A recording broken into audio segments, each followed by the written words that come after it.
में बड़ी खबर, ईवीएम पर छिड़े नए सियासी संग्राम की। इस बार ईवीएम के मुद्दे को हवा दी है वायनाड से कांग्रेस के सांसद राहुल गांधी ने। भारत जोड़ो न्याय यात्रा के आखिरी दिन मुंबई के शिवाजी पार्क में राहुल गांधी ने मोदी सरकार और चुनाव आयोग यानी इलेक्शन कमीशन को घेरने की कोशिश की। ईवीएम पर सवाल उठाते हुए उन्होंने कहा कि चुनाव आयोग ईवीएम दिखाने को राजी नहीं है, चुनाव आयोग वीवीपैट की गिनती को राजी नहीं है। इसके अलावा राहुल गांधी ने कहा कि पूरा विपक्ष एकजुट होकर सरकार के खिलाफ लड़ रहा है।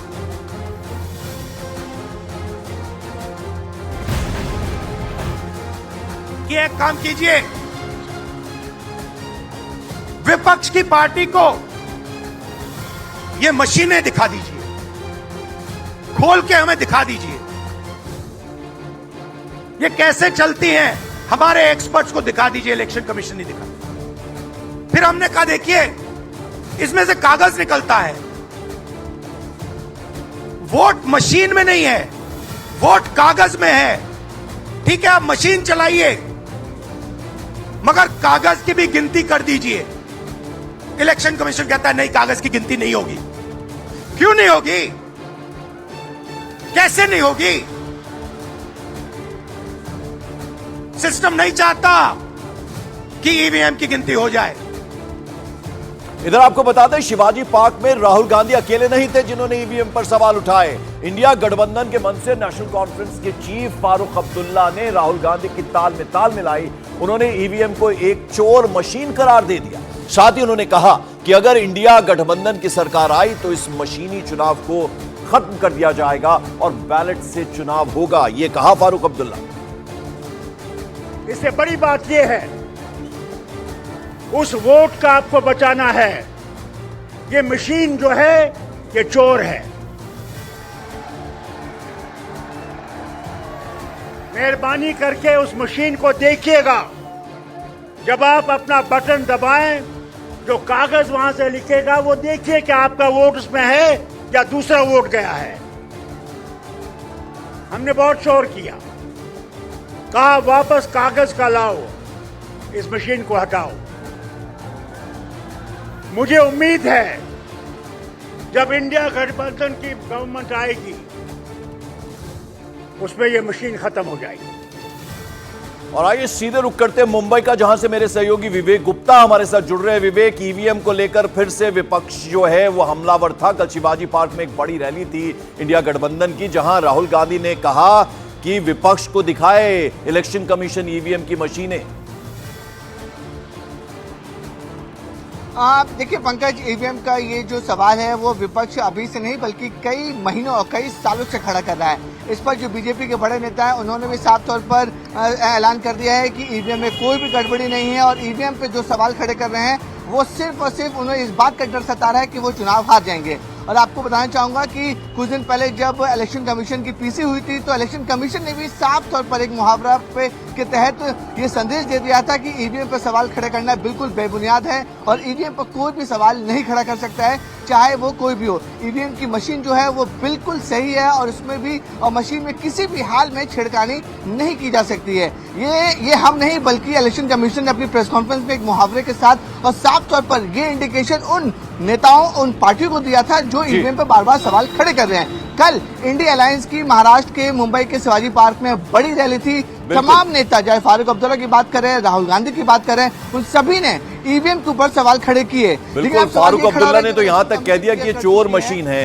आप बने रहे हमारे साथ। विवेक, मैं लौटता हूँ आपके पास। इस बीच आपको बता दें, मॉर्निंग प्राइम में एक और बड़ी खबर, वो खबर ये है कि शिवाजी स्टेडियम में जो राहुल गांधी ने बयान दिया, एक और उन्होंने बयान दिया जो कि सियासत की वजह बन गया है। राहुल गांधी ने हिंदू धर्म से जुड़े शक्ति शब्द का हवाला देते हुए कहा कि वे शक्ति के खिलाफ लड़ रहे हैं। क्या कुछ कहा राहुल गांधी ने, जरा पहले आपको वो सुनवा।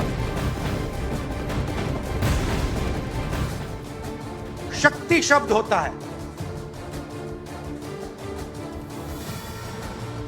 हम शक्ति से लड़ रहे हैं, एक शक्ति से लड़ रहे हैं। अब सवाल उठता है वो शक्ति क्या है? जैसे किसी ने यहां कहा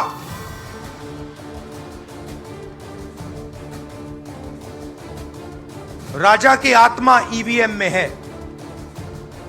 सही है, सही है, राजा की आत्मा ईवीएम में है।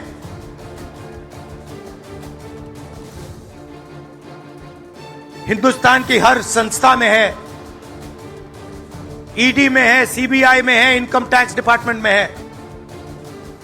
तो राहुल गांधी ने हिंदू धर्म और शक्ति का जिक्र किया, तो वहीं बीजेपी नेता अमित मालवीय ने इसे सनातन के अपमान से जोड़ दिया। अमित मालवीय ने ट्वीट करते हुए राहुल गांधी पर हमला बोला और कहा कि उदयनिधि स्टालिन के सनातन के विनाश वाले बयान के बाद अब राहुल गांधी शक्ति को बदनाम करने की कोशिश में।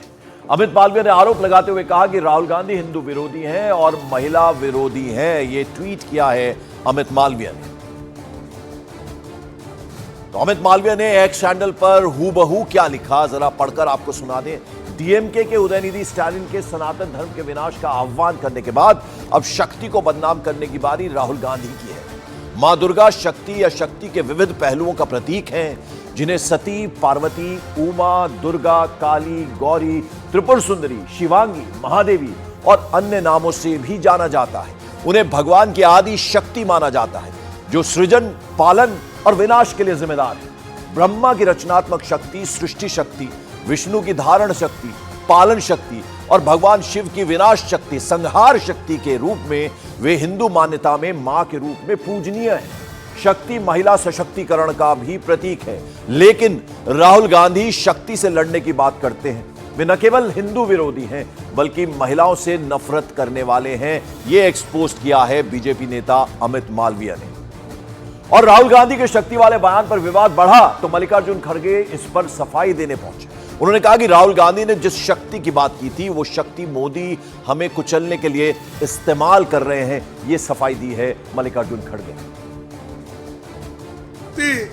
राहुल जी ने बताया, मैं तो खुलकर बताऊंगा, ये जो शक्ति कहने की शब्द है, मोदी जी के पास आरएसएस की शक्ति, आरएसएस की आइडियोलॉजी, मनुवाद, ये उनकी शक्ति है।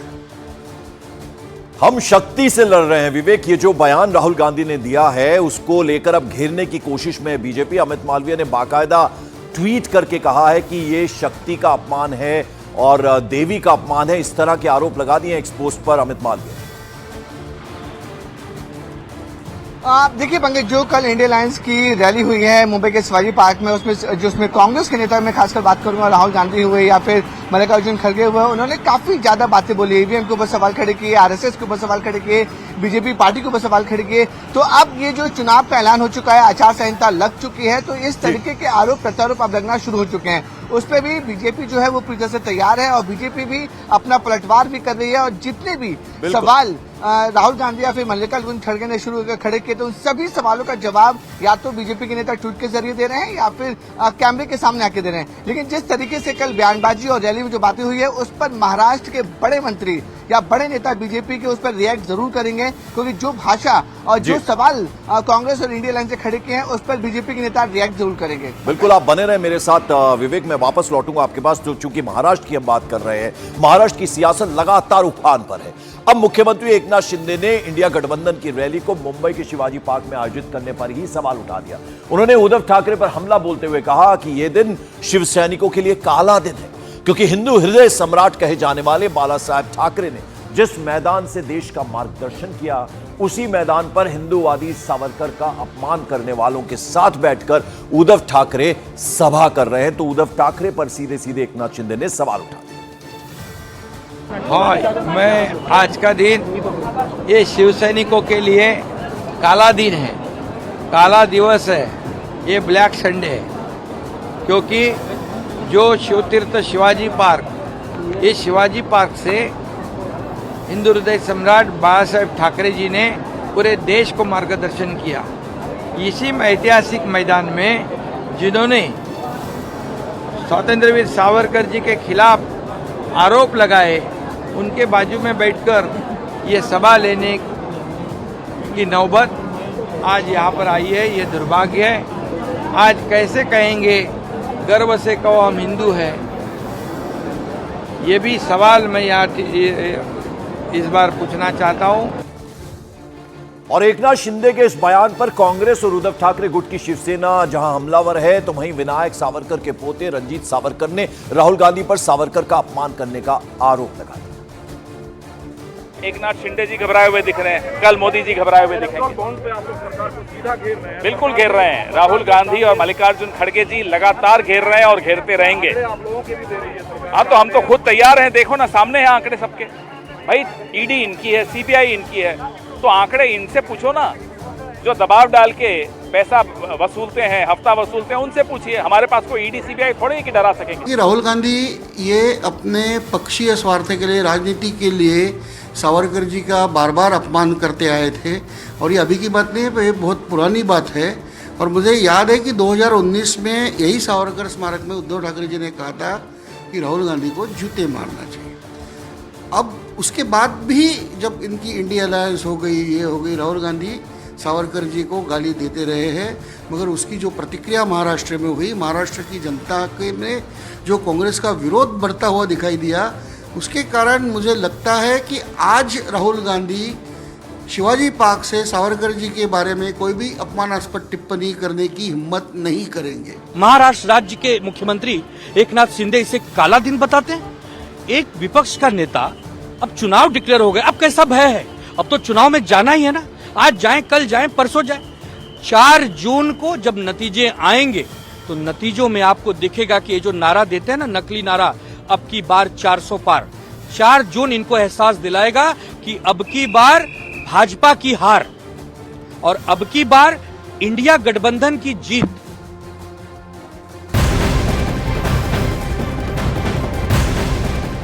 और मॉर्निंग प्राइम में अगली बड़ी खबर भी महाराष्ट्र से आ रही है। खबर है कि महाविकास आघाड़ी के सीट शेयरिंग फॉर्मूले का आधिकारिक ऐलान हो सकता है। महाराष्ट्र की 48 लोकसभा सीटों पर सीट शेयरिंग फॉर्मूले को तय करने के लिए महाविकास आघाड़ी में चल रही खींचतान आज सुलझ सकती है। एमवीए नेताओं का दावा है कि फॉर्मूला तय हो गया है और आज इसका ऐलान कर दिया जाएगा। सूत्रों के मुताबिक आज महाविकास आघाड़ी की एक प्रेस कॉन्फ्रेंस हो सकती है, जिसमें सीटों के बंटवारे पर लिए गए फैसले की बाकायदा घोषणा हो सकती है। सूत्रों के मुताबिक राहुल गांधी, उद्धव ठाकरे और शरद पवार के बीच हुई गुप्त बैठक के बाद इस पर सहमति बन गई है। और सूत्रों के हवाले से पता चला है कि सीटों का बंटवारा कुछ इस तरह होगा कि महाविकास आघाड़ी में उद्धव ठाकरे की शिवसेना अपने पास 23 यानी 23 सीटें रख रही है, जबकि अगर कांग्रेस की बात करें तो 15 सीटें यानी 15 सीटें कांग्रेस को मिल सकती हैं। और खबर यह है कि शरद पवार के गुट वाली एनसीपी 6 सीट्स पर यानी 6 सीटों पर अपने कैंडिडेट्स उतार सकती है, जबकि प्रकाश आंबेडकर की वंचित बहुजन आघाड़ी को 4 सीटें मिल सकती हैं। और दूसरी तरफ खबर यह भी है कि महायुति में बीजेपी को 30 सीटें मिल रही हैं, तो एकनाथ शिंदे गुट वाली शिवसेना को गठबंधन में 13 लोकसभा सीटों पर उम्मीदवार उतारने का मौका मिल सकता है। तो उधर अजीत पवार के गुट वाली एनसीपी 5 सीटों पर लोकसभा चुनाव लड़ सकती है। तो महायुति और महाआघाड़ी की क्या शक्ल बनेगी, उसमें अब लगभग औपचारिक घोषणा उसमें बाकी है। विवेक गुप्ता हमारे सहयोगी लगातार हमें महाराष्ट्र में जो कुछ हो रहा है इस वक्त राजनीतिक खबरें जो आ रही हैं उस पर अपडेट दे रहे हैं। यहां जो खबर आ रही है, महाविकास आघाड़ी में फैसला हो चुका है सीट बंटवारे को लेकर, सीट शेयरिंग को लेकर विवेक, और महायुति में भी एक तरह से पूरा समझौता हो गया है कि किस तरह से सीट बंटवारा होगा।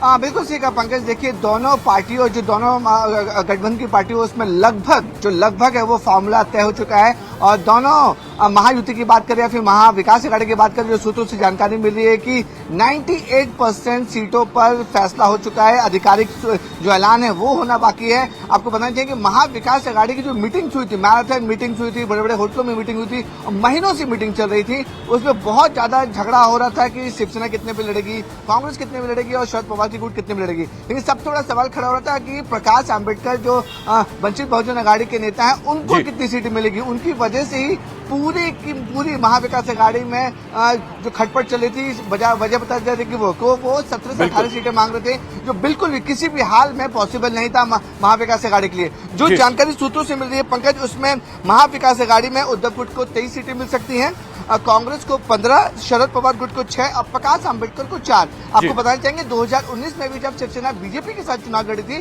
तो महाराष्ट्र में कुल 48 सीटें, उस समय भी शिवसेना ने 23 सीटें लड़ी थी और 18 सीटें वो जीत कर आई थी। यही क्लेम इस बार उद्धव कुट कर रहे हैं कि 23 सीटें जीत बिल्कुल। और आज प्रेस कॉन्फ्रेंस होगी, जैसा कि विवेक हमारे सहयोगी बता रहे हैं, और उसमें एक तरह से औपचारिक ऐलान हो जाएगा सीट शेयरिंग के बाद किस तरह की शक्ल बनेगी महाआघाड़ी की, और साथ साथ महायुति में भी लगभग सब कुछ फाइनल 98% फाइनल हो चुका है। बहुत बहुत शुक्रिया विवेक हमारे साथ जुड़ने के लिए। आगे बढ़ते हैं, बड़ी खबर मॉर्निंग प्राइम में। इंडिया गठबंधन में सीट शेयरिंग को लेकर आज दिल्ली में आरजेडी और कांग्रेस के बीच अहम बैठक हुई। सूत्रों के मुताबिक बेगूसराय और कटिहार सीट पर दोनों पार्टियों के बीच पेच अभी फंसा हुआ है। यानी आज ये इंपॉर्टेंट बैठक होने वाली है जिसमें कांग्रेस और साथ साथ आरजेडी के बीच बैठक होनी है। और दोनों पार्टियों की अगर हम बात करें तो 2 सीटें ऐसी हैं, बेगूसराय और कटिहार, जहां पर पार्टियों के बीच में पेच फंसा हुआ है।